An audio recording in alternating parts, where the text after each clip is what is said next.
first put together the idea of this retreat, we had some people assure us that no one would be interested. We were asked, why not do a more mainstream Bible study? After all, people always want to know more about the letters of Paul. When we responded by noting how many opportunities we had already offered for study of Paul's letters and that we wanted to provide some balance by focusing on women, we were told, great, why not someone with more name brand recognition like Esther or Ruth? Now, I am as big a fan of Esther or Ruth as the next person, but once again, we've already had some chances for in-depth study of these two women. I wanted to study women who weren't as familiar. And I wanted to study women who were in the margins of the ministry of Jesus. I wanted to see what focusing on these women might tell us. And based on our conversations during this retreat, I would say that they tell us a very great deal. So, I propose that we revisit these women one last time before we leave each other, that we hear the words from the gospel and consider how we take the wisdom of these women home into our own lives. Let's begin at the beginning of Jesus' ministry. We'll start with the most famous woman of the ones we looked at during this retreat, the mother of Jesus, as the writer of the Gospel of John names, or doesn't name, her. Here are the words of John 2, verses 3 through 5. When the wine gave out, the mother of Jesus said to him, "They have no wine." And Jesus said to her, "Woman, what concern of that is to me and to you? My hour has not yet come." His mother said to the servants, "Do whatever he tells you." As you think about the mother of Jesus, remember how she had a vision of how Jesus could work in the world. And even though he thought the time was not right for his ministry, she did. During this retreat, we have speculated about her motivation. We have speculated at great length. Was she friends with the family? Was she worried about the family experiencing the shame and social stigma of not having enough wine? Was she maybe wanting to have a few more glasses herself? Regardless of motivation, remember that it is the mother of Jesus, here in the book of John, providing the nudge that gets the ministry of Jesus rolling forward. Where are you needed to provide a similar nudge? Let us consider another gospel writer's depiction of the earliest days of the ministry of Jesus.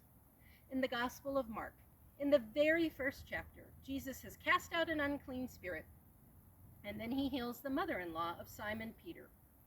Here is Mark, chapter 1, verses 30 through 31. Now Simon's mother-in-law was in bed with a fever, and they told him about her at once. He came and took her by the hand and lifted her up. Then the fever left her, and she began to serve them. We did spend some time during this retreat exploring the nature of service. Does she serve them because she's been sick and she wakes up worried about the condition of the house and the lack of a meal? No, that's not it. In Mark's gospel, it's the Sabbath. After all, she would not be expected to be serving the way many of us might feel like we are expected to do, especially when company comes. As you move out into the world, remember how we talked about Simon Peter's mother-in-law as one of the first to understand that the best way to respond to Jesus' gift of healing and wholeness is to serve. We all have different ways that we can be of service, and I encourage you to find yours. I offer you this quote from Frederick Buechner to take with you and to use in your discernment. The place God calls you to is where your deep gladness and the world's deep hunger meet. If you're like me, we tend to think that service means drudgery, dirty dishes, lots of cleaning. But it can be so much more than that. Where is your gladness? Where can you use your gifts? As we reflect back on the women who have a larger role than their namelessness would suggest, let's think about the Samaritan woman at the well. Here again, the words of John, chapter 4, verses 11 through 12. The woman said to him, "Sir, you have no bucket, and the well is deep. Where do you get that living water? Are you greater than our ancestor Jacob, who gave us the well and with his sons and flocks drank from it? When we leave each other, remember this woman, this Samaritan woman, and all of her questions. Many of us were raised in homes and religious traditions where questioning was frowned on, perhaps not even allowed. But of all the people that Jesus encounters, the Samaritan woman asks the most astute questions. They have the longest conversation. She has the most insight in terms of what she asks Jesus and what she prompts in terms of conversation. Her questioning leads to a deep conversation with Jesus, and this conversation leads her to belief. She has such deep conviction that she goes out to her village and converts the whole community. Just think, if she had never asked questions, she would not have the title of first evangelist, as many Middle Eastern Christians think of her. When you have questions, remember her, and remember the power of questioning. Don't back away from your questions. Use them to build connections. Likewise, if the Syrophoenician woman had just meekly accepted Jesus' treatment of her, she would not even be worth a mention in the Bible. But she pushes back against Jesus' dismissal of her and her concerns. Listen again to this interchange from the Gospel of Mark, the 7th chapter. Now the woman was a Gentile of Syrophoenician origin. She begged him to cast the demon out of her daughter.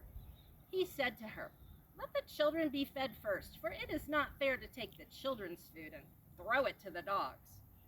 But she answered him, "Sir, even the dogs under the table eat the children's crumbs."